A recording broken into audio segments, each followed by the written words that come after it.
I am about to cut and style the hair of my most difficult and challenging client ever. Yes, ever. Let's go and check out this episode of Uncut Cut. And you're probably wondering who my most challenging client is. This one. Hands down, the most challenging client I have ever had to work on. There's that. So, all joking aside, it's a legitimate haircut. Like, you legitimately want a haircut, right? Mm-hmm. And I don't know what we're doing, so consultation. Just like always, tell me about your hair. What are we doing? Well, I really. And if you don't know, this is my wife. Sorry. This is my wife, Deanna, not a random client that I'm just being horribly rude to. I'm being horribly rude to my wife. That makes it better. Even better. This is not turning out the way I wanted it to turn out. No. Anyway, what are you thinking? So I am contemplating between going longer and going shorter. So we have had my hair cut shorter recently, which I really like, and it's starting to grow out. And I'm like, okay, well, do I just let it go or do I cut it shorter? Which I'm, Well, what makes you want to cut it shorter? And I'm going to treat you like a normal client. I'm going to ignore you that I know anything about. I don't expect any special treatment. Okay. Well. Okay, so what makes you want to cut it shorter? I really liked it. Like, it makes me feel fun and sassy, like having the short and having because I like it messy and wavy, and it was actually surprisingly a lot less maintenance. And so right now, I feel like the length that it is, because it's all one length with a couple layers here and there, it just kind of falls flat. I typically don't wear it straight like it is right now. Yeah. So I don't know. I think I liked it when it was all big and messy like that. So what's your idea of growing it longer? Like, if you like it shorter, what's drawing you to want it longer? I don't know. I was just like, do I want to continue keeping it short, or do I want to have a new style? Just kind of like, do I want to change, or do I want to kind of continue with what I've already had? So it's out of boredom. Yeah. Okay. It's like, am I ready for something new? But I'm leaning more towards just having it shorter because I was just having fun with it. Okay. When it's shorter, what is your biggest frustration with it? Like, what do you typically not like when you have it shorter? What do I not like? I don't like layering in it. We've found this out. You like layering, but you don't like the top layers. You don't like short layers. You like internal layering. Internal layering. Okay. Yes. So to help you understand, she doesn't like to see a lot of different layers in her hair, but we need to layer it somehow so that it lightens it up, because it gets really bulky at the bottom. And she has a lot of fine hair. Okay? Mm-hmm. And that can actually be exceptionally hard hair to get volume in, the right kind of volume. It gets big, but like on her hair, it just gets big down here. It doesn't get like big until you encourage that volume somehow. Mm-hmm. And you either encourage it through the way you style it or through the way that we internally cut it to create the foundation for that volume. And usually the volume comes from cutting it. And then what you style it is enhancing what shape is already cut into it. So we usually have to lighten it up a little bit of somehow. Mm-hmm. You just don't like to see any layers. You want it to look like it's one length in the back. And the front, what about the front? The front, we tried to put some layering in the front, and I think I like it. Right now it's almost all one length in the front. I mean, I got a little bit of layering right here, and I find that it's falling flat, but when it's shorter, I like it one length, because then I'm able to curl my hair and have the curl pattern lay nice. What about the layers that are already right here? So you've already got some shorter pieces. So if you cut that length to here, for instance, there's still going to be some layering in the front. That's okay? Yeah. I mean, we can't add to it, can we? You can cut it shorter. I mean, you can cut this stuff. This is like shorter, technically, but you can't add to it. Yeah. But this is such a minor amount. A small amount, yeah. I'm really also wanting to make sure that you don't want, I actually like the separation of length, even though I don't like layers. Yeah. I like to see some separation. So once you cut that off, it's going to be very close to one length. And is that going to be the look that you want? I don't like the separation of length because typically when I curl my hair, this part typically is curled and kind of goes like this anyways, if that makes sense. Okay. So do you think you're leaning more to going shorter versus getting it longer? Yeah, I think so. Because I've been having a lot of fun with it. Okay. I like the Deanna cut. What's short? How short are you thinking? Well, I was playing around with that, and I was trying to think of pictures and where it was. And I'm kind of thinking like around here-ish. Like I was also looking, I think I have some of these like longer layers. Like, I don't know if we can cut it that much. Does that make sense? Okay, so let me give you a mirror. I want to show you the sides and the back so you can get a Or I better... don't have to shave the back of my head. Well, the back of your head? Or your The back of my neck. Okay. Unless it's the little baby bits, but... If I cut your hair short enough as a bob that you got to shave the back of your head, that's quite short. That's like taking a tuxedo bone. Remember they used to do that though. People used to have that. A-line. Yeah, it was like heavy and it was just shaved in the Yep, yeah. had that. Not Not on purpose. Okay, so point to the length. Like, give me the length that you're thinking. Oh. Are you thinking like because if you're talking about taking the layers off, right? Mm-hmm. Then you're talking about like I mean there's some lightness up there, but I mean like that's going to take the majority of the layers off. Okay. To the point where it's not going to feel like it's really layered. You've got some layers. Yeah. But I mean, like, even if I let that go down. I mean, It's right there. Yeah. Yeah. So that's going to take the majority of those layers off. Mm-hmm. Your neckline. Let's see if I can get this up. Okay. Your neckline is up here. Mm-hmm. Right. So if you were going to take this up now, do you want this to follow your chin line, your jawline, like how I would typically recommend bob shapes? Or do you want this to be... No. Okay. I like it. I like the angle. Okay, so we want to follow the jawline, basically, which is like this. So that would mean that if we want this length in the front to land in there, that's kind of how we should gauge this. Mm-hmm. So let's say we want that front to land in there. We're going to set this angle about in there. That means the back comes to about in here. Okay. Now that does not go into a ponytail. I know. Even though I've been wearing such cute ponytails with my new hats that we got in Hawaii. So I want to back up then. Okay. What is your number one goal of taking the length shorter? And I'm not saying that it's not. I like the cuteness of it. There's a reason that you're wanting to cut it shorter to fix things too. I think, right? So is it more important that you get a shorter length, or is it more important that you get a length that fixes, like cuts off the layers, but also maybe leaves some length so I can get it back in a point? Like, what is your biggest goal? I'm not too concerned about not getting it in a ponytail because like I could still wear those cute little hats without a ponytail. I think it still looks really cute with short hair. It is cute. And surprisingly, it's surprising, like a lot of times when I'm just able to get like parts of it, or like when I work out, if I can't get all my hair, I just put this top part up. Okay. And out of my way. So basically what we're doing then is it's essentially a one length angled bob about to there. Like that. And I'm just not going to touch the layering. Okay. Except for... Because that's going to cut 99% off. I'm not going to touch the layers in the front. Yeah.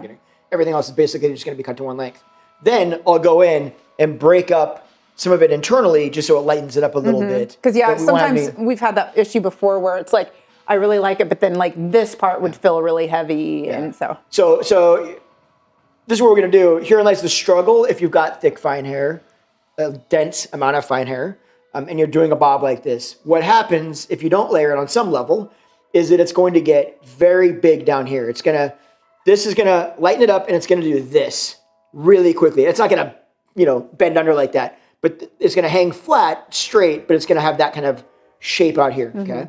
So what you have to do is somehow we have to take bulk out of this area. So the way I take bulk out of that area is I'll go through and, for lack of a better word, kind of texturize, quote unquote, some of that hair out so that it lays in a little bit more, lightens this up a little bit more so we can get a little bit more lift out of there, and that lays in and gets us to the length we want without it feeling layered. There are some cases where that works really well. It works okay on hers. Like she likes it, it works well. But for you, that might not work as well. You might need some layering to really get the shape that you're wanting. So just kind of keep that in mind. I'm going to show you with this cut, we're going to show you one option if you don't want layers, and then there are other options if you do want layers. We're not going to bevel or anything. Like it's legit going to be one length. Or do you want to go on the underneath and bevel this bottom part like we did the very first time? No. Okay. So it's going to be one length, except for we're going to layer some internally. Correct. And then, okay. Yeah. You heard her. Just so we all know. One length to here, a little bit of layering. There's going to be a little tiny layering in the front, a little bit of just because I did like the movement. beveling in the back, but it took a really long time for that part to grow out. Yeah. Because it's short. All right, let's get you shampooed and pray for the best. Here we go. Okay, before we dive into the haircut, I want to take a quick second to say that if you like this style of content, still need your help with the algorithm, make sure that you like, share, and subscribe to the channel because that tells the algorithm that this is actually valid content. And then it allows me to make more of it for you. So do that now, real quick, before you check out the haircut and see if I screwed up or I'm not going to get divorced. We'll find out soon enough, I guess. Alrighty. So what do we want to talk about to everybody while we're sitting here? Today's our anniversary. Oh, this is true. I knew that. Of course I knew that. And of course I knew that. And okay, to my defense, one, we really don't celebrate our anniversary. We don't. Do we? And we have 2 anniversaries. Yeah, which is super odd. Weird. Yeah. So we got legally married on Black Friday, so the date always changes, so we never know what day we actually got married. And then we had our ceremony, which is on February 1st. So we're celebrating 11 years today. 11 years. Of marital bliss. Of marital bliss. When you listen. Hey, we get along. We do.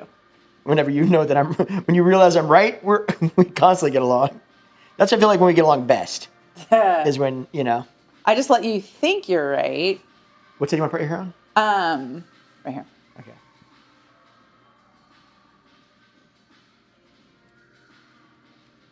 Yeah. Little.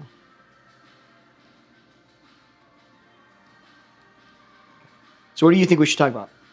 Aside from it's our anniversary. Oh gosh, you put that pressure on me. I'm gonna give it to you. I was just here to relax and get a haircut by the best. That's not how it works, dude. That's not how it works in this chair. This is all about the combo. Well, we could talk about the dogs. Okay.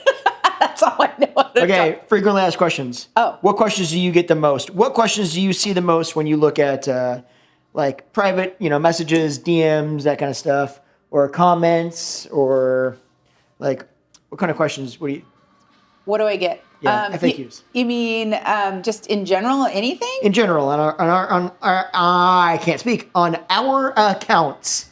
What are we getting? What do we get asked? Okay, so I know what I get asked on mine, tons. But what do you get asked? How about we start with you? Mine's all about hair, so we'll talk about that because mine's always about like, how do I get volume in thin, fine hair? How do I, why do you not do more curly hair content? We'll talk about that. All the things, so just start. So I guess the questions I get is probably around menopause because I'm 49, almost 50, in the thick of it. 50 in how many, I feel like it's days at this point. It's still a few months. Yeah, I think. I feel like it's days. It's coming quick. All right. And so I guess I get asked questions on things like, what am I on hormone replacement therapy? Are you? Yes, I am. I am on an estrogen patch, oral progesterone, and then I haven't started it yet, but I'm going to be taking a topical testosterone cream. So, and I think it's great. I think it really helps with the menopausal symptoms. I think it's a very individual choice. Yes. Some people can't or choose not to, and I don't think you should be shamed either way if you choose to go that route or you choose not to go that route. But I mean, I would probably say that you would probably agree that since I started hormone replacement therapy, that I'm a little easier to be around. Maybe. What'd you say? I'm not, what? Yeah, exactly. I would say my anxiety isn't like it used to be. My emotions aren't as erratic, up and down. Joint pain is less. Sleep is better. Still needing to supplement with my night drink because sleep still isn't perfect. She drinks you say it a night drink, like people are going to think it's something weird. A sleepy time drink. It's got like melatonin and stuff like that. It's got like melatonin, magnesium. I think they have a version that has CBD or no CBD in it, but it's like it's like drinking a cinnamon hot chocolate before bed, and I really like it because for one, just the hot beverage itself, like right before bed, it just kind of is soothing. And then, yeah, it has magnesium and all that stuff that helps me not only fall asleep, which I don't really have a bad time anyways, but staying asleep is where I struggle. And so that really helps me. So, yeah. I would say another question I get asked is, how do I find the motivation to work out? And my answer to that is I don't. I think motivation is not where you should be focusing, because more days than not, I'm not motivated to work out. I'm actually don't enjoy working out, which people think that I probably work out 24/7, 24/7.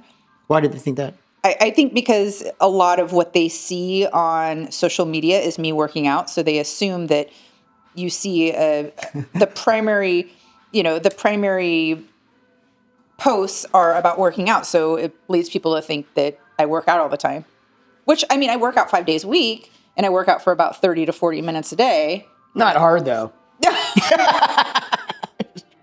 I'm just kidding. Whatever. But yeah, so I just say, instead of like waiting for the motivation or finding the motivation, it's like, just do it, right? Like, I don't enjoy taking out the trash. I don't enjoy doing the laundry. When was the last time you took out the trash? Oh, boyfriend, let me tell you. I don't enjoy doing the laundry. Tell me the last time you did that. Yesterday. Yep.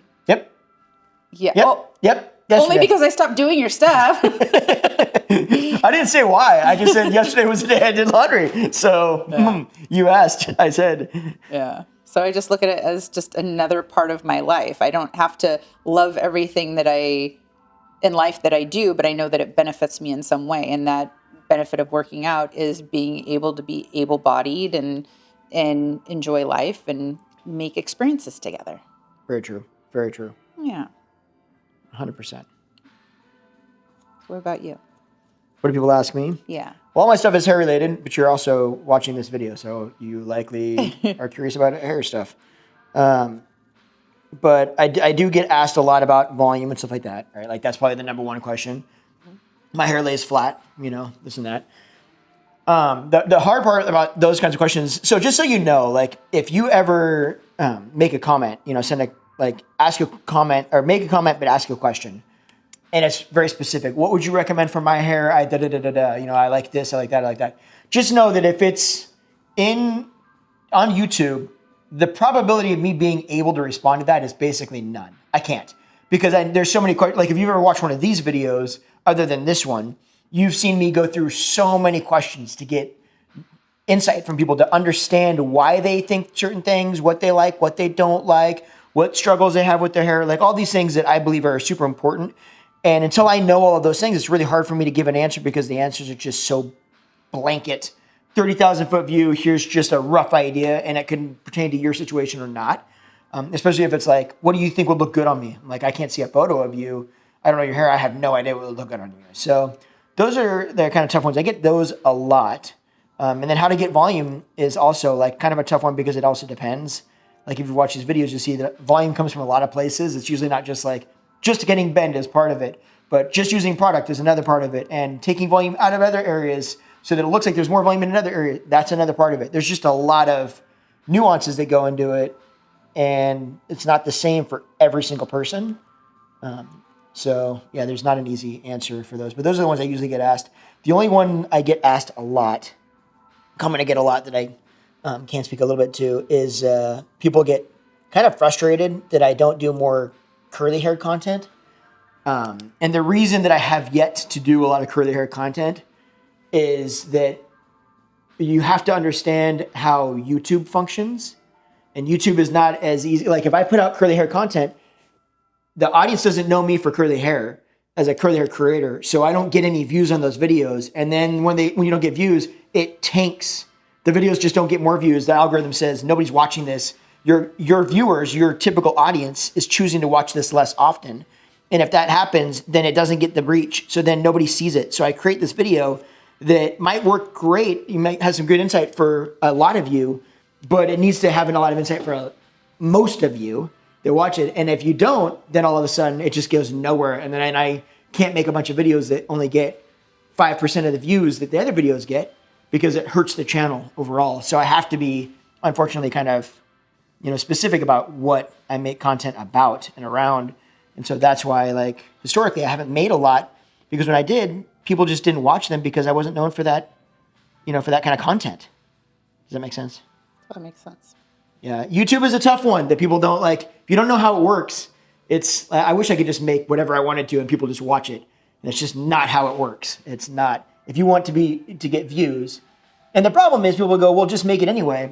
But if I make it anyway and it doesn't get views, the people that I made it for never get to see it because they won't know it's there because it never gets served to them.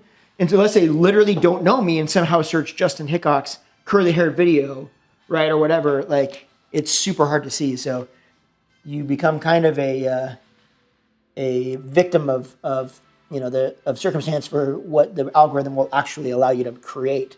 So you see me make a lot of bob content, a lot of fine hair content, that kind of stuff, because that's what people on the channel watch. Those perform well. So I create that content because the algorithm shows those videos,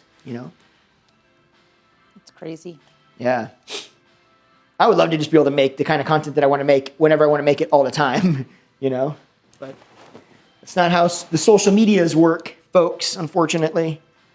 So what do you do? If you see a style of content that you really, really, really want to see, and you see a creator create that, like if they're, if I made a curly hair video or whatever, for instance, right? And you really want to see curly hair content, but that particular video wasn't really interesting to you, maybe it's solving a problem that you don't have with your curly hair, but you want to see more curly hair content. Best thing you can do is watch those videos anyway. Watch them just to let the algorithm know this does have some merit. I want to see more of this. That's why on these videos, I made sure to say at the very beginning, the first time I did it, if you want to see more of this, you have to like this video. If you want to see more of this long form, kind of more in-depth kind of explanations of what we're doing and why, a little bit more raw and not edited, then you have to like this and share this with your friends and comment on it. All those things actually make a difference. They're what allows the algorithm to understand that this is content worth showing to people, and it allows it to be viewed, and then it allows me ultimately to create more of it for you. Yes, all of that. And a bag of chips. My dog just looked at me like a crazy man.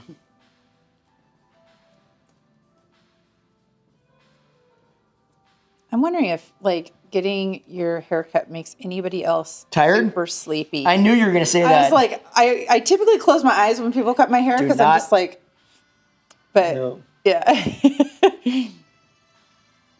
Yeah, it just makes me sleepy. I do the same thing. I get tired, but no, you're in a video now, babe. You got to be on. I'm on.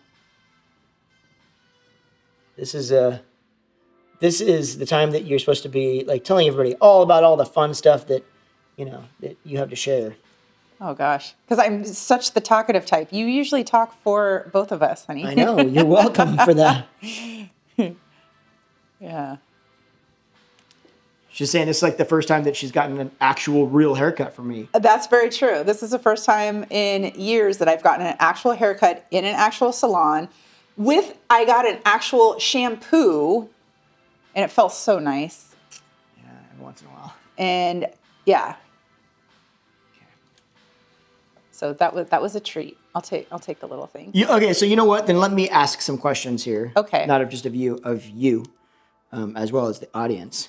I want to know if there's a kind of content, and let's not talk about a style, but let's talk about a subject matter. If there's a subject matter of content that you would like to see more, what questions do you have that I have not answered on my channel, right? Or what questions are you frustrated with about your hair? What do you want to see a video on? Comment below so that I actually know. Because then even if I, can't answer that in a very specific style of video, but I can answer those questions in these kinds of videos, for instance, that get views, so you'll actually see it, then I'll do that. So I need to know what you need to know that I just haven't talked about. Maybe it's pixie cuts, or maybe it's, long hair, long wave, long straight, long thick. Maybe, because I don't talk a lot about thick hair, but maybe it's thick hair, or maybe it's, multi-textural hair where it's wavy in some areas and straight in others, and Like, what is it? What bugs you about your hair that I have not made content around that you want to see? Comment that. What do you think it would be, babe? What, Widow's peak. if it was you, it would be widow's peak? Like how to manage a widow's peak? Yeah. Well, you have one. I know. mean, yours works for you, though. It actually is kind of like, it makes your hair easier for you to manage many times. But it makes it more difficult if, like, I want a bang. Like, you know. So that's a better point, right? Widow's peaks and bangs, how did they function? I don't think very well. No, they're a little bit more challenging. Yeah, I mean, I've had bangs. I haven't really had full bangs, but I've tried to have full bangs. They just usually don't work out so well. Yeah. Widow's peaks and bangs are a little bit more of a challenge to really start here and see where we're at. To really, deal with, just to manage, you know, to style, to get them to control and stay. I used to hate my widow's peak. I actually used to shave it off. And now I love The whole it. thing? Yeah. And you get like a 5 o'clock shadow? Yeah. Are you serious? Yeah. That's like the wrong kind of edging it in, though. But, and now I like it. Now I just think it's unique and it's different. Yeah, I like it, widow's peak. Yeah. Kind of like, just like anything, when you're younger, there's so many things that you find about yourself that you don't like. It's almost kind of like you're like looking for things not to like. Yeah. And then when you get older, you're like, why did I fuss over that so much? That's silly. We do. Well, we do that at all ages, though. Yeah. Every age, all of a sudden, like there's a new thing that's like, very true. This one little aspect of me, really, I hate it, blah, blah, blah, blah. And then as you get older, you get past that. Another insecurity comes in, but the other insecurity is like, why would I ever have even worried about that? That is so ridiculous. Yeah. Like I used to be so stressed out because I'm like, you're so good looking. It's unfortunate, right? And now I'm just coming to... And now you don't have to worry about that. Now you don't have that problem. Now I just come to accept it.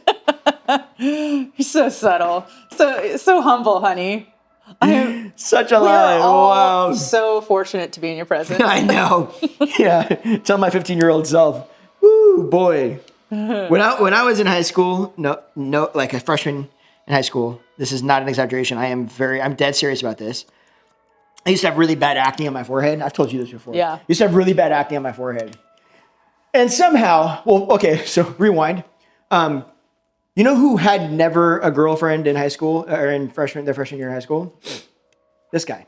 Do you know why this guy never had a girlfriend in high school or in their freshman year? I always just thought it was, I don't know, maybe because I was short and skinny or something. It could have had something to do with the fact that because I had acne, I decided that doing this and wrinkling my forehead so the acne was going in the wrinkles so you wouldn't see it as much was way better. So I was walking around school like this, looking surprised all the time. Hi, how you doing? Great to meet you. Heads up, I went to a new school for my freshman year. Didn't know any of those kids. So they got this face. Hi, Justin, great to meet you. How's it going? Looking like that dude from Saturday Night Live, or it was in SNL, the fire marshal. Fire Marshal Bill. That was from In Living Color. In Living Color. That was me. This. Yeah, I did all that. That's a true story. You're right making there. me realize what a lucky girl I am. You're a catch. I am. Yeah. I mean, I'm a bit of a throwback, but catch and release. Catch and release. At this point, I'm stuck with you. Yeah. We're stuck with each other. There we go. That's a legitimately true story. Yeah. That's actually how I was when I was a kid. That's funny. Yeah, how ridiculous is that? How can you, honestly think about the mindset of the person that looks in the mirror and goes, this is so much better than just having acne? That's how kids should not be allowed to, choose music or what's cool and trends. Yeah. Because they make decisions like I made. Very true.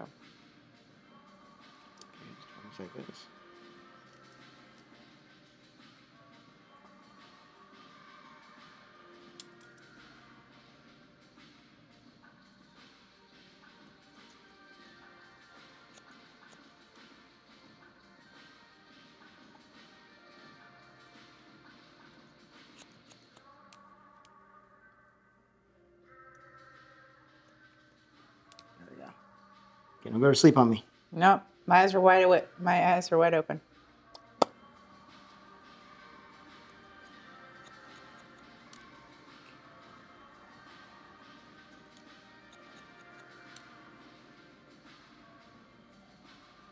Alrighty, so take a look at this.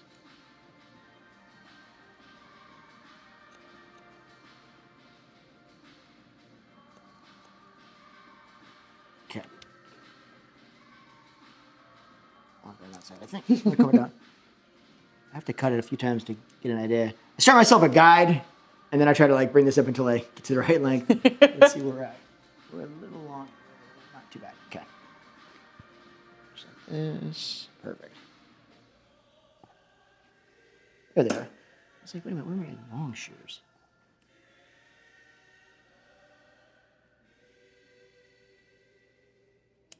Okay. All right, what's your dream vacation? Where do you want to go next? Is like the ultimate. Our dream my dream vacation? Yep, your dream. I don't. My dream that I've had forever might not be my dream anymore. Why is that? Because What was it? Turtle Island in Fiji. Okay. And that's what I thought it was. Yeah. Why do you not want to do that anymore? Because I don't know that, like, the amount of money that it costs to go there, and I mean, it seems like it would be a very unique experience, but I don't think that there might not be a lot to do there. I don't know. Now I'm questioning. So if you've never heard of Turtle Island, think of it as like it's this little tiny island in crystal clear, beautiful blue water. Like it's the, epitome of all tropical, like, they only allow like white sand beach 14 islands. people on the island, something crazy, right? Yeah. So you're catered to, and it's like Everybody has their own, like, they call them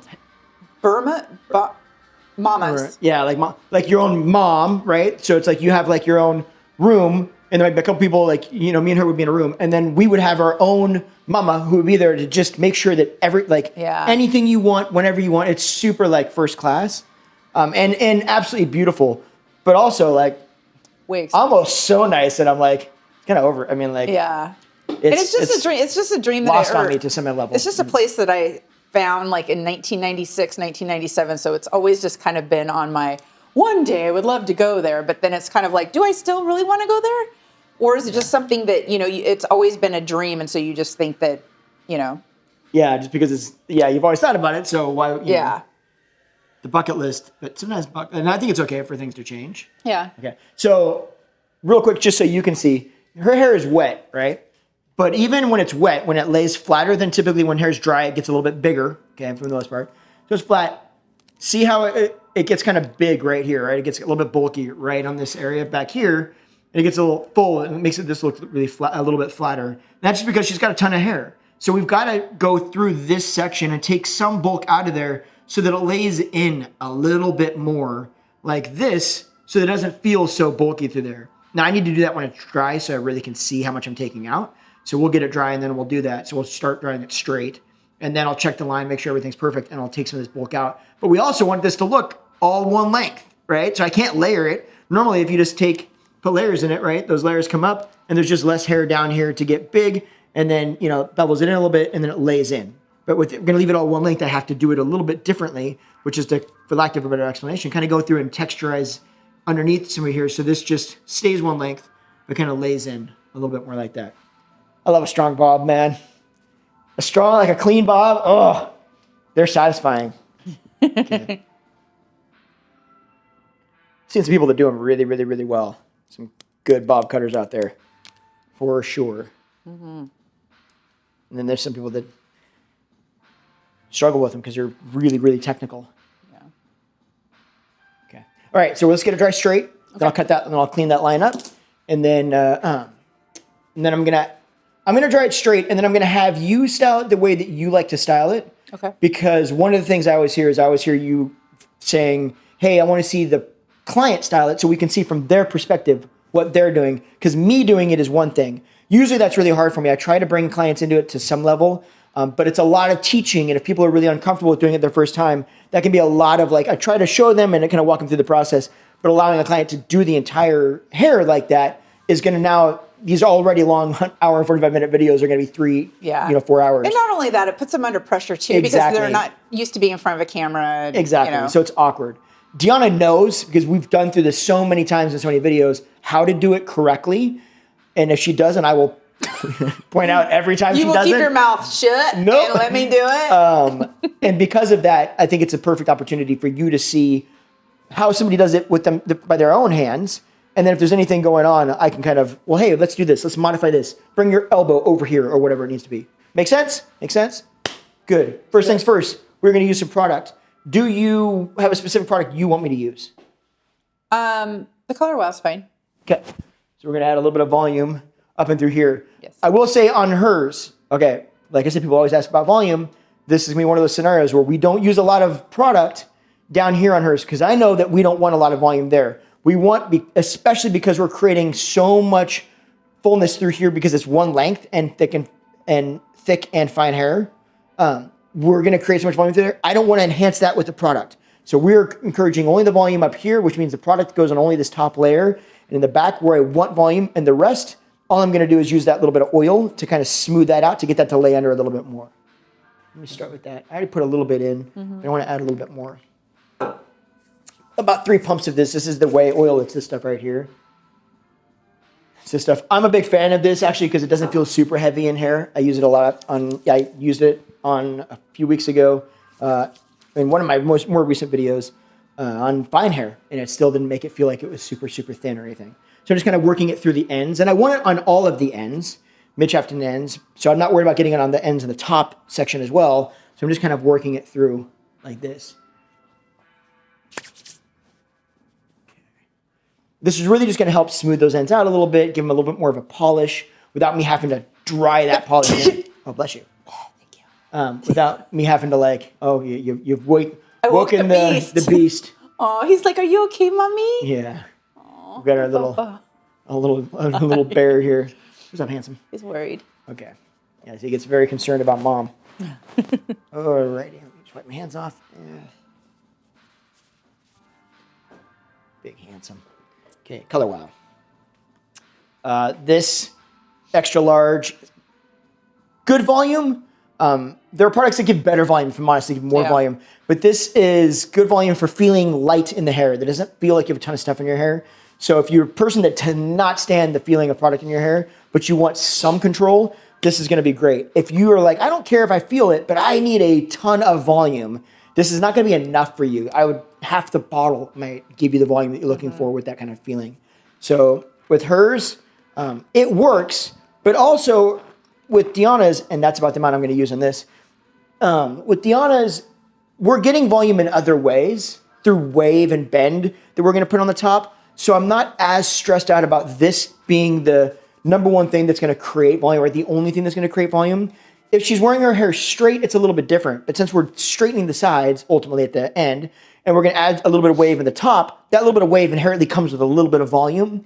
So that's going to kind of work in our advantage. So I don't need as aggressive as a product to create that. Okay. Work this through. Mainly on just the top. I'm not working it through the sides, and I'm not working it underneath here. If some of it gets on that hair, that's okay. But I'm not going through and concentrating it there, which also means that I used all that product on just this section, not her whole head. Now we're just going to get it dry. So we're just going to dry it as fast as we can. And I'm going to flat iron everything. I'll round brush the top, flat iron the sides and the back so that I can get that line really clean. And then I'll trim it, and then I'll have you finish it off. Okay. Or I'll layer it, I guess you should say. Can I have you hold this? Bring the lip up. Perfect.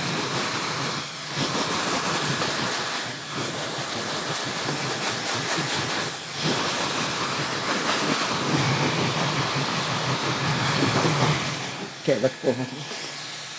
Okay, I'm having to do something here I almost forgot to mention, but this is actually very important on hair like this. So because I don't want to create volume on the sides, I didn't have her tilt her head upside down. Okay, she can, but this is actually easier for me. At home, whatever's easy for you, but here's why I do this. I want this stuff, I'm actually going to dry that down. I don't want that to lift up off the scalp and get a bunch of root lift on the sides. but I do want this to. And when I tilt her head back, the top, I can get that air underneath and lift this up, and it would be similar to her tilting her head forward and creating that little bit of root lift. So I'm doing this part on purpose because when I lift her head back like this, I can control the volume here, but this still lays flat on the sides of the head, so it's not encouraging extra volume I don't need or want, and we're still getting it dry quickly. That could be you going upside down completely, getting this stuff forward, and then just really like focusing on not going from this angle, but actually from this angle, you get this stuff forward, right? And you're just blow drying this stuff down and this stuff down. You just, if you do that, you need to make sure that your elbow is high. It's up here. You're not doing this. So you're up here like this, blow drying it down, which we could do. What I do actually at home is I actually take this part, I actually put it up in a ponytail, just put it up here, and then I actually blow dry this part first, and I just blow dry it straight down. And then that's when I start taking this upper part and I start doing, all sorts of ways and stuff like that. So yeah, that's great too. That's what helped me. Yeah, whatever's fastest for you at home, really. If that's easier for you to get that out of your way, then do that. For me, I'm just doing what's fastest for me because I'm here. It's easier for me to manipulate it, right?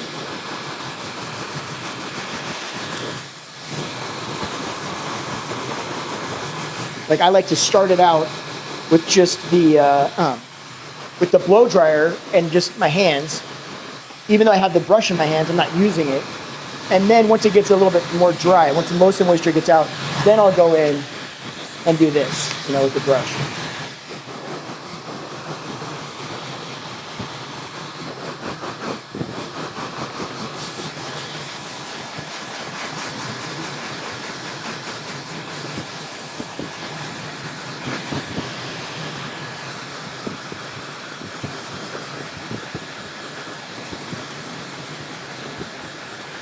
Big circles in the back. I want that nape to lay under. So if I just do this, it actually helps that to lay under. I've said that in like 100 videos, I feel like, by now. But if you're new, it's a good little trick.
Starting to get dry.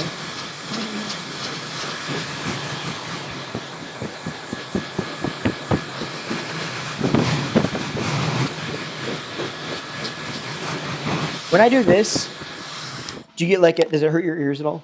Not the feeling of this, but the air pressure from the blow dryer. It doesn't. Okay. No. When I used to use I love the Dyson dryers. Love them. They're great. But I used to use them, and I would notice that, like when I did that, I had to be really careful because if it went directly into somebody's ear, something about not necessarily the air pressure, but the way it delivered it for some reason, they'd be like, ah. And it's like it actually was kind of painful in a way. It was really odd, and I've noticed that I've never had anybody do that with this.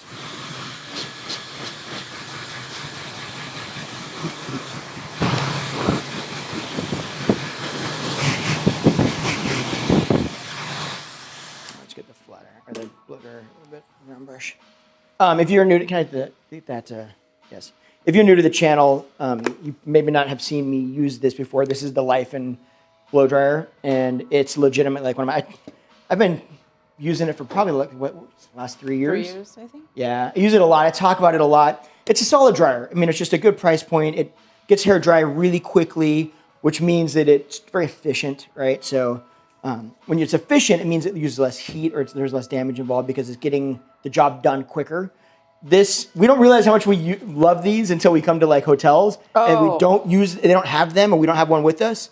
And we're like, oh my gosh, I didn't realize how good it was. I do because I've used them on, clients. Yeah, it was the worst. We just got back from Hawaii and the hair dryer was so heavy. Yeah. And so my shoulder I had to keep switching sides and then it took like twice the amount of time. So I was like, I'm like, we're going to pack this. We need to start packing our dryer. Yeah, they do make a difference. I mean, legitimately, they make a difference. It's just they're solid.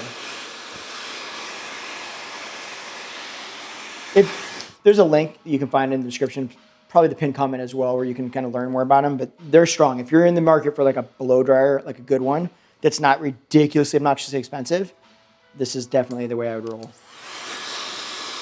Okay, so I'm going to round brush this. Then I'll go back through and I'm just basically doing it really quick. Then I'll go through and flat iron the bottom to really get that line in so I can see exactly what I'm working with to make it perfect. Okay.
See how big that starts to get right there?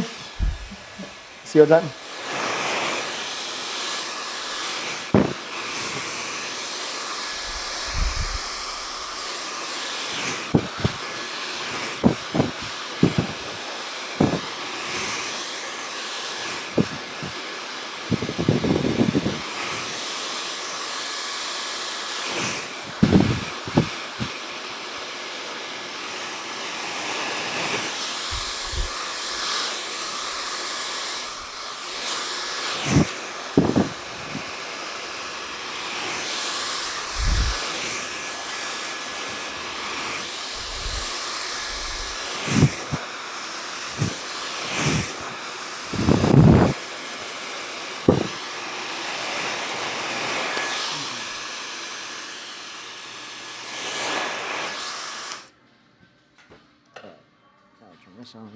Okay, so now it's easier to see. Like you can look at it and go, see how big this area gets? There's just a lot of hair here.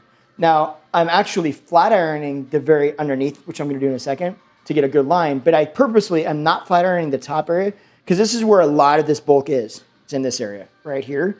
So this stuff I'm gonna flat iron because I want it, the flat iron will actually make hair lay smoother and feel like there's almost less there. It won't make it look thin necessarily, but it'll lay it a little flatter to the head and make it just feel like it's less thick individual strands without making it look less dense. So it'll lay that in a little bit tighter, but I will need to take bulk out of here. So if I flat iron this, I won't know how much I need to take out because I won't be able to see it really well. Right now I can see it really well.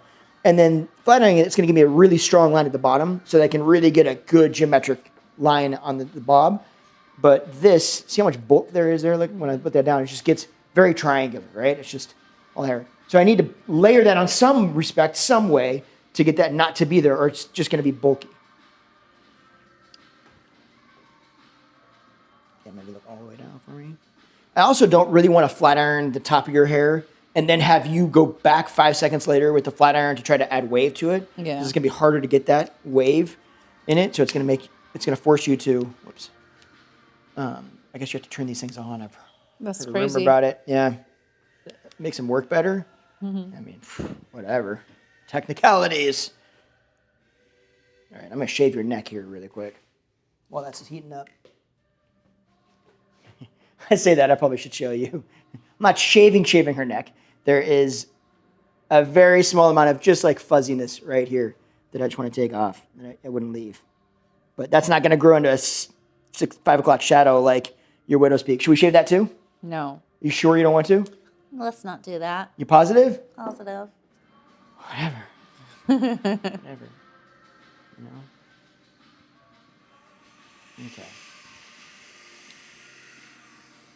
All the way down.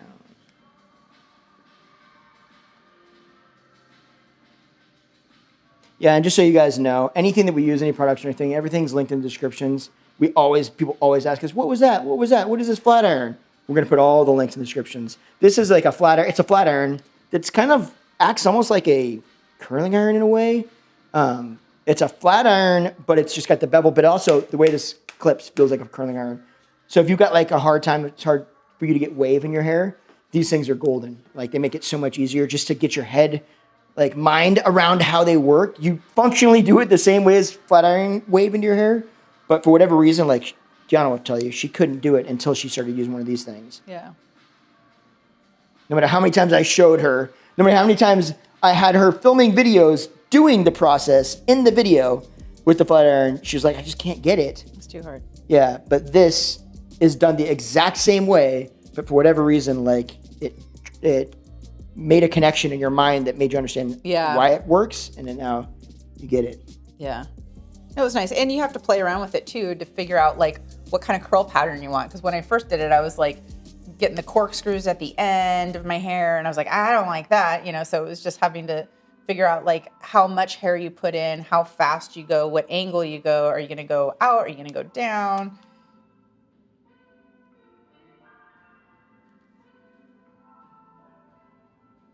Oh, I know a question that you get asked a lot. How do you, how does one become a model in a video like this? Good point. I do get asked that all the time. If you want to actually be in one of these videos, there's also a link in the description of this and all of these other videos, as well as in the pinned comment, where you can sign up to be a model. And then all we do is we just need a photo to kind of know like what hair we're dealing with, and if you want to add in like here's my struggles, blah blah blah, and then we just pick from those all the submissions, and that's what we do. Then you come to Portland. This is where the salon is, and you'll come to Portland. We'll meet you at the salon. We film the video, and that's it. It's very basic, and we do all the other stuff.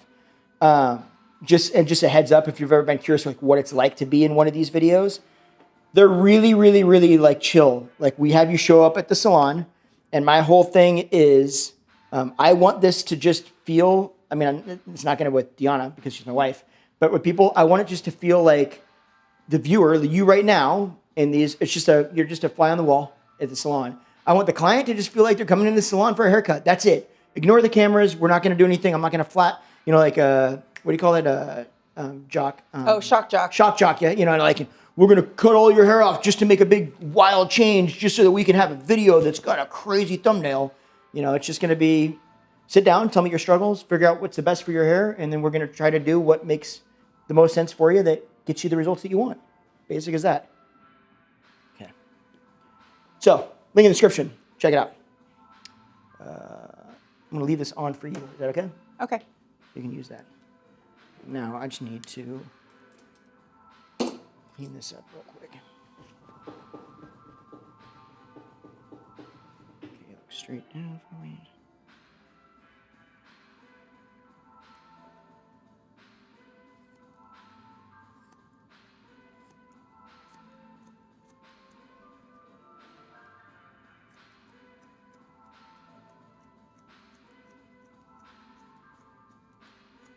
I mean, what's your favorite place we've ever been? Including like in the van travels and stuff like that. Okay. We traveled around in a van for like a year. Yeah, it sucked. No, it was parts sucked, parts were awesome. It's not as glamorous as people make it seem though. So don't let the highlight reels of somebody's life fool you into thinking that it's all perfect, because it's not. It was van lifing for a yeah. year with with one large dog, And one little dog. Yeah. So my favorite place in the van was probably Bisti Badlands. Yes. Just because it was so quiet, and it was like, felt like you're on Mars, and the dogs could just run. And so I think that that's probably my favorite memory. Well, my favorite. I have a lot of memories. Some were very scary, like when we took the van from, what was that big tree that we went and saw? General something. Yeah. And to Kings Canyon, I think it was. Yeah. And those roads were treacherous. I don't even think we're technically supposed to be on them, because didn't they say that you shouldn't be on them if your vehicle is over so many feet long? Ours was like a foot and a half longer or something like that. And it was frightening. I mean, it was beautiful and frightening. Just the drop-offs, the cliffs, the sheer cliffs with no guardrails, no anything. Yeah. Was very scary. But I'd say my favorite, Thailand, I loved. We'll definitely be going back there. Thailand was amazing. Grand Cayman was awesome because I really loved swimming with stingrays. Oh, gosh, that was my favorite. So in Grand Cayman, we went and I found this place, this company, tour company, and I think they're still around. So comment below if you've ever wanted to do this experience, and I'll try to add the link to the company that did this. There's a place called Stingray Island, Stingray Island. Stingray City. Stingray City. Okay. And you can go out so usually what happens is cruise ships come out and they go take people to this little area. It's like a sandbar, like a mile by a mile sandbar out, about, a mile, 2 miles out into the ocean, right? And so it's only like, yay deep, right? And then what they'll do is they bring out, there's I don't want to say 20 or 30 Pacific stingrays that just basically live out that area. And they've been out there because fishermen would come in back in the day and clean all their fish out there. So they would feed out there. Well, now they're just these giant Pacific stingrays that come out there and just hang out. And they're totally people go out and feed them. Well, usually it's when it happens is you're on a cruise ship and so there's you and 40 other boats, with each boat having 30 of their, your closest friends, all trying to get access to these 30 stingrays. There's one company that I could find that they're the only ones that went out there, and they would do it in a private thing. So it was just me and Deanna and one guy took the boat out, jump in, and there are all 30 of them. We got them all to ourselves. All of them for 3 or 4 hours, 3 hours. You're just feeding them, hanging out. They're massive stingrays, and they come up on you. They come up, and they're soft, like velvet. Velvety underneath. They're like dogs. It was amazing. So it was one of the best, legitimately the best animal interaction experiences. They're just wild stingray out in the middle of nowhere. They're totally safe. They're not going to come up and sting you. They don't. That's not a thing. You just have to drag your feet when you walk. You don't step. You just have to, so you don't step on one accident. But you don't really walk anywhere. You just kind of stand in the same spot, and they just bring over food, and you just you're feeding them, and they're just kind of all around you, hanging out. It was that's cool. Legitimately one of the coolest things I've ever done. So we want to do that. And if you want, there's only one guide service I could find that was I think even allowed to do them in the mornings, private tours. Yeah. Yeah, it was beautiful because I think it was during sunrise and everything. So it was kind of it's a little on the chilly side for me, but manageable for sure. Yeah. That's cool. What about you? I would say that one, or Thailand was amazing. I loved Thailand. Mm-hmm. I loved Africa, but I didn't. There's so many things I learned in Africa that I wouldn't do again. I wouldn't do it that way. I think my fault, not because of the trip or anything like that. I still want to go back and do it a different way. It's kind of one of those trips. Yeah. What would you do differently? Why did you not have? I mean, I know why, but all the reasons. See how it's starting to lay in just a little bit more. It's very faint, but it's just starting to cup in a little bit more. That's a bucket list trip that I've been planning for 20 some years, And so when I went there, I had all these videos that I wanted to create for this other channel, right? And so like I literally was glued to my camera. I mean, I had like 3 cameras with me and I was glued to all of them like nonstop. One to the next, put it down, get this one, get this shot, go over here. It was just nonstop. Like I didn't experience any of it because I was trying to experience it here because I didn't want to miss any of the experiences on video to have for like, you know, a vlog or something like that. So I really just, you know, like I didn't do what I should have done, which going back now was actually spend time and experience it with Tiana. Like go see those things like through her eyes with her. She can experience it through my eyes. You know, that kind of like those connective moments, right? That are so special about those kinds of like really epic trips that I don't remember most of that trip now because unless I look at the footage. Yeah. And I'm like, well, that's not experiencing. What was I thinking? But it's because I got so nervous of missing something and never being able to do that again because it was such a big trip, you know? But now I know, like, it's a trip. We'll just do it. We'll do it again. Like, you can do it again. Like, you figure it out if you really want to. But what's the point of experiencing a trip if you don't actually experience it? Very true. It's a good lesson learned. Yep.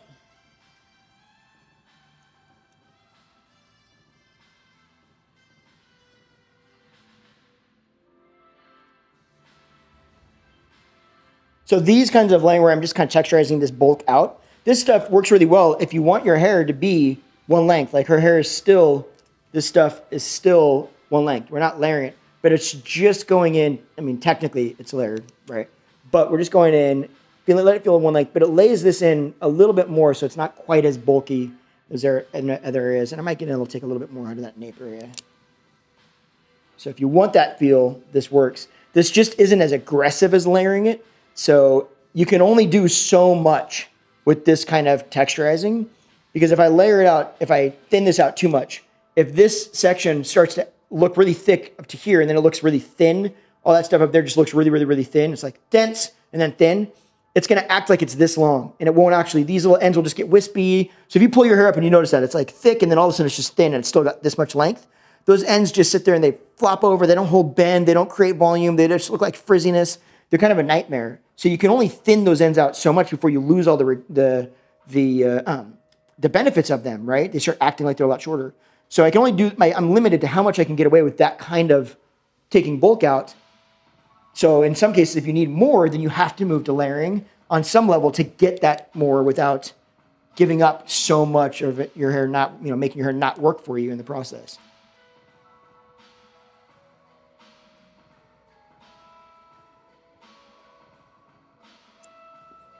This stuff, I'm just layering this a little bit more of the nape because it can handle it a little bit more down here.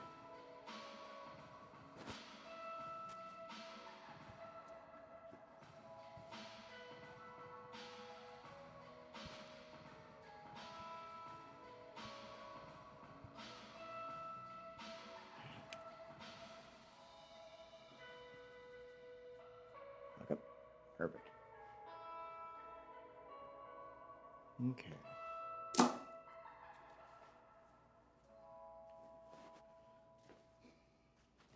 looks like a clean line. Looking basically one length.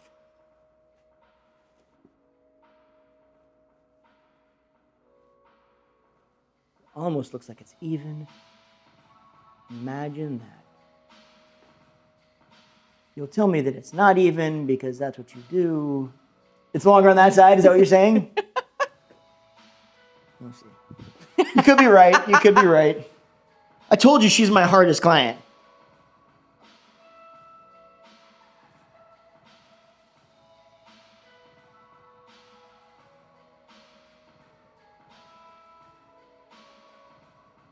Okay, I'm just going to do this.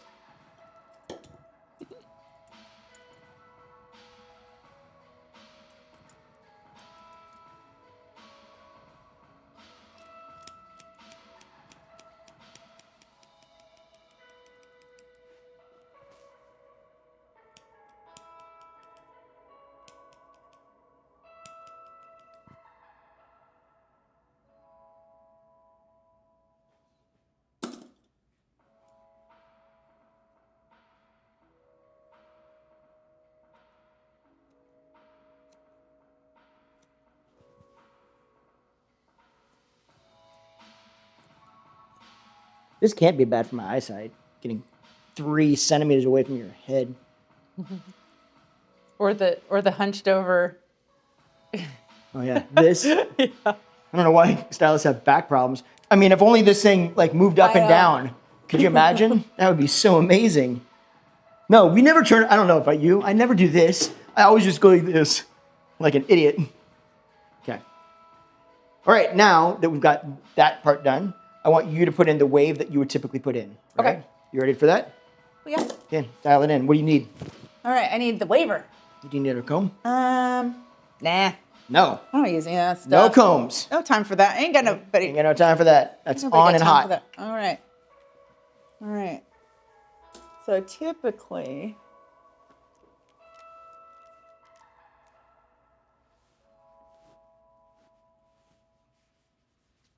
So what she's doing here, I typically have a little bit more rhyme or reason to do what I'm doing, but ooh, that one's cheeky.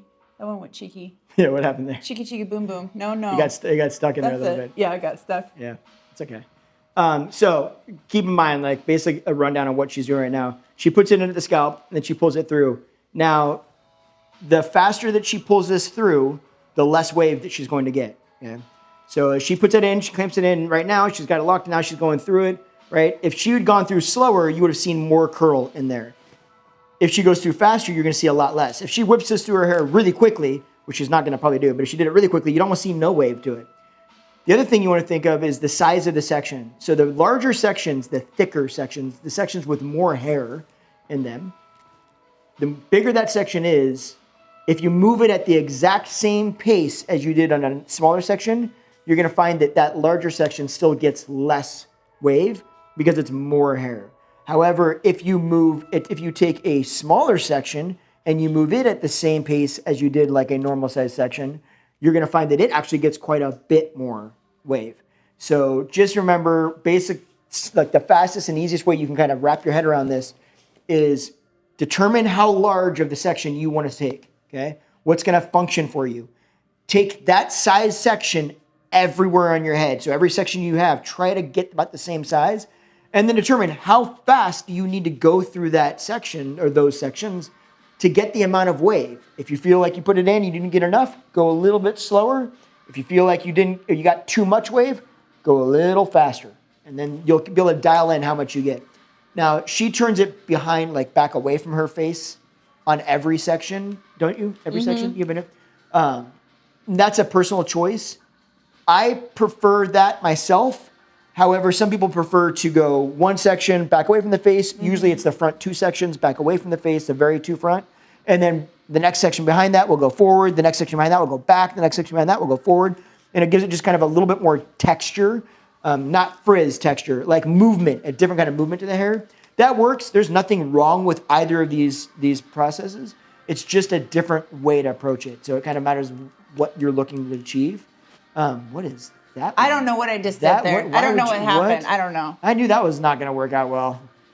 That's what I do. I pull it. Pull that some more. The thing is, usually when I curl it, like sometimes some will be curlier and some will be more like just a very light bend. Yeah. Like some of these are kind of poking out because you know that I go through a process that when I get a new haircut, my curl pattern changes. Yep. And so then I have to kind of play around with it. But I just kind See of how fast? Sorry, see how fast she had to go through that one little piece to get, and it got so I got some good wave. Yeah. It's such a small section. I just do really willy-nilly. Like I don't care that they're not all uniform because this is just getting the bend in. It's the playing with it that is where all the fun happens. Okay, So do you want to do the back too? I can't see. Do you want me to get a section in the back? Yeah. Okay. So let me just get a couple back here real quick, just to kind of, I feel like I have a lot of guts as a stylist, allowing the client to style their hair and then, do after photos that are going to look like I did it. But I think that you do a good job with your hair. So. Thanks, honey. And I mean, I can't fault a perfect cut. I mean, I can't, what? I'm sure somebody out there, if I don't think very many stylists watch my channel, but I'm sure if there's some stylists out there that watch it, they'd be like, oh, you messed up here. You didn't do this right. You didn't do it. Somebody. And I'd be like, yeah, right. Come and show me then. And that's me talking tough. Is that right? I felt like You're that was tough. pretty tough. That was okay. Let me just turn this off. All right, so now you go. This is when you mess it up. Don't do it yet. Okay. What do you want as far as products go? So I love a beachy texturizing spray. I usually use 1 to 2 different ones, but we only have the one here, I Okay. think. Yes. Because my hair is straight and my hair is fine and I have a lot of it. And so having clean hair doesn't make my hair big like I like it. So I have to make it dirty. And that stuff dirties it up, gives it some grit and some texture. Definitely. Okay. Yeah. So here's this. Now, keep in mind, one of the keys so far is that 1, she went through it fast. 2, I polished the very bottoms underneath. So she would have done that too, right? She would have gone underneath, polished those, got those flat iron straight, and then done the wave on everything else. Okay. But also, now she's got wave in it. So this is typically when people go, okay, I got it basically perfect. I'm just going to go like this, tuck this behind the ear right there. And I don't really want to mess with it because I don't want to ruin it or lay it flat or mess it up, right? Especially lay it flat. This is where it all begins for you, right? Yeah. So go ahead. So usually I flip my hair and mess it up, like just mess up all that curl. Sometimes you can brush your fingers through it, but I usually just mess it up. Which And- some people would think what's going to take the curl out, you're going to be fine, right? Yeah, I'm gonna be fine. And then I just spray just up and all. Now, this is different than a hairspray in that it's not going to give you the same kind of hold, No. stiffness that a hairspray is. So this smells good too. Ooh. And strong because you just sprayed like 4 gallons of it in my mouth. Cause it's just, my hair's too clean. I need it dirty.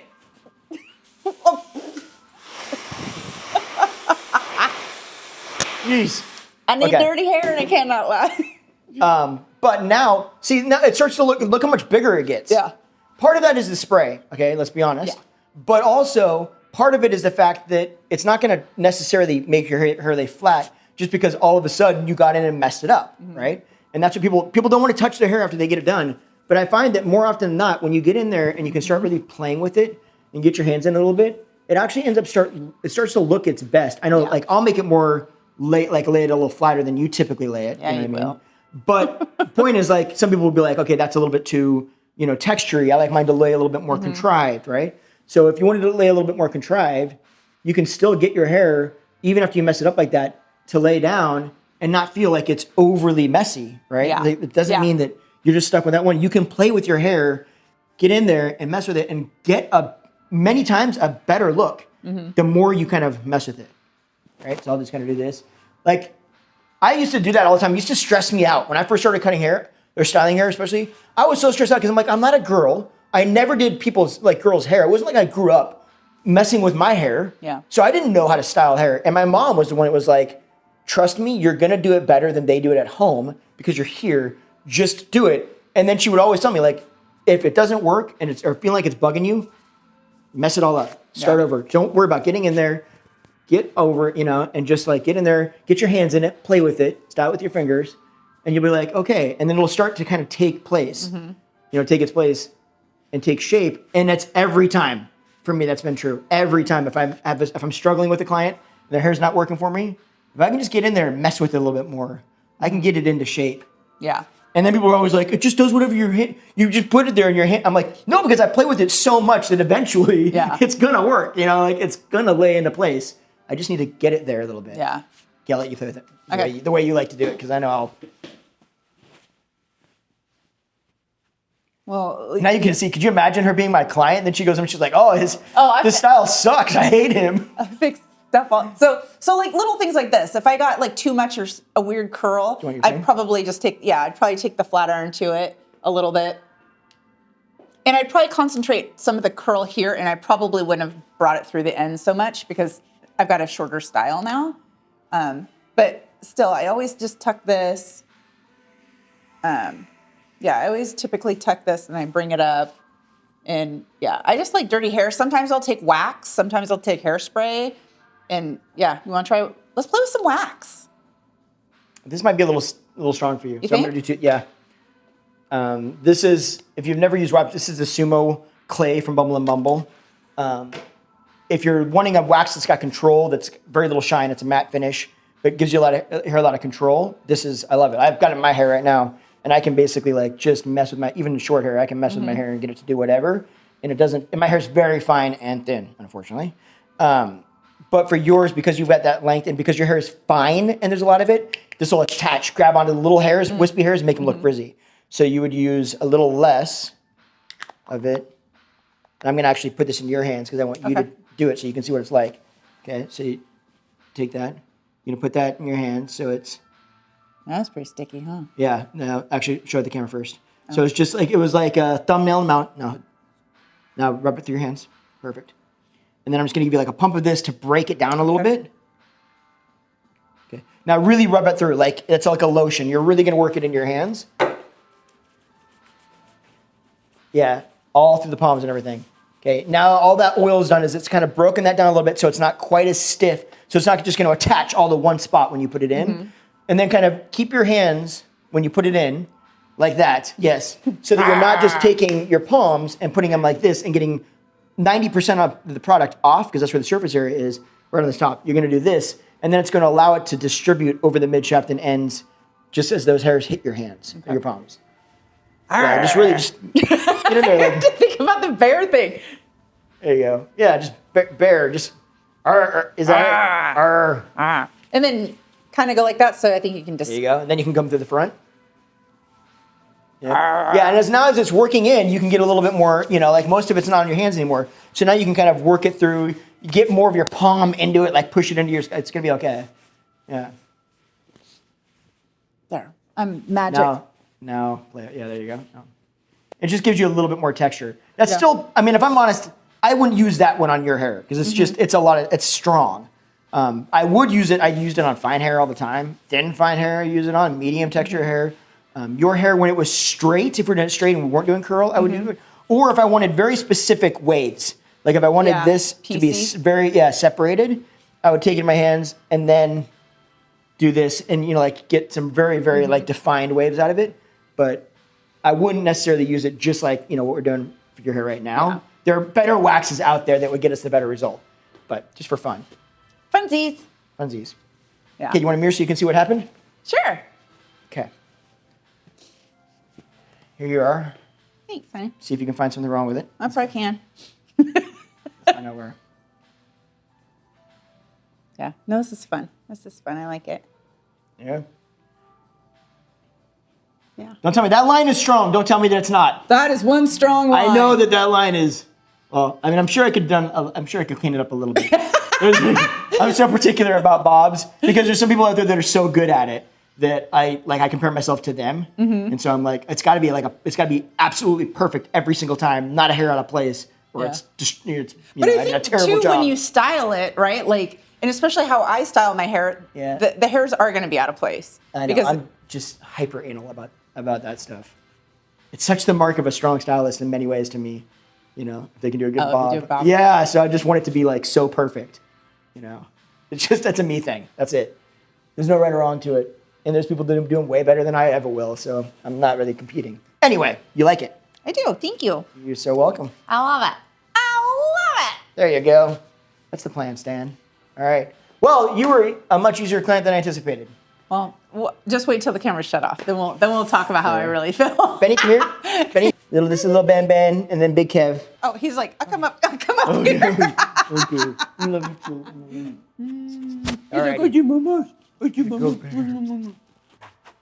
see you in the next one. All right, I really appreciate you hanging out with me this long. And if you like the haircut, or if you maybe think I could have done something better, comment below. Let me know. I'd like to hear what you think. So do that. And if you like this style of content, you're going to love these. So check them out too. I'll see you over there.